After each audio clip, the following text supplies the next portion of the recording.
अऊज़ु बिल्लाहि मिनश शैतानिर रजीम।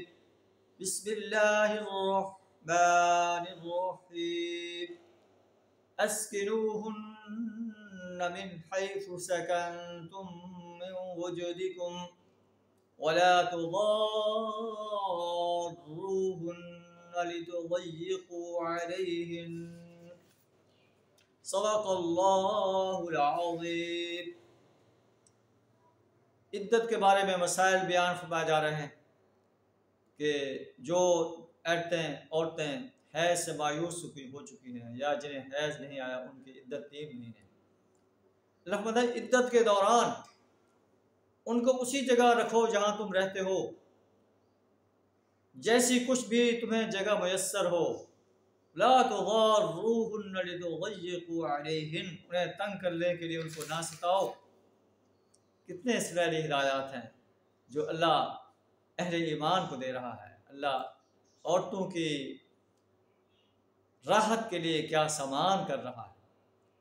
व इन कुन्ना उलातु हम्लिन, अगर वो हामला हैं, फ़अन्फ़िक़ू अलैहिन, तो उन पर उस वक्त तक खर्च करते रहो, हत्ता यज़अन हम्लहुन, यहाँ तक कि उनका वज़ा हमल हो जाए।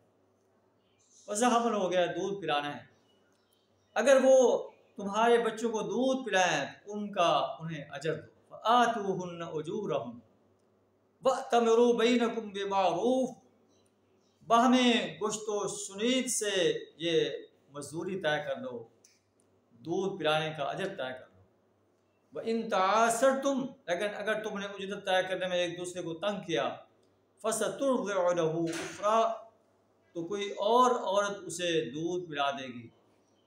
हर खुशहाल आदमी अपनी खुशहाली के मुताबिक नफ़क़ा दे, और जिसको रिज़्क़ कम दिया गया है वो उसी माल में से खर्च करे जो अल्लाह ने उसे दिया है। ला युकल्लिफुल्लाहु नफ्सन इल्ला वुस्अहा, अल्लाह ने जिसको जितना कुछ दिया है उससे ज़्यादा वो उसे मुकल्लफ नहीं करता। सयजअलुल्लाहु बअद उसरि युसरा, बईद नहीं कि अल्लाह तंदस्ती के बाद फराख दस्ती भी अता फरमा दे। अल्लाह से दुआ करें हमें कुरान के इन सुनहरी हिदायत को अपनाने की तौफीक अता फरमाए। व आखिरु दावाना अनिल हम्दुलिल्लाहि रब्बिल आलमीन।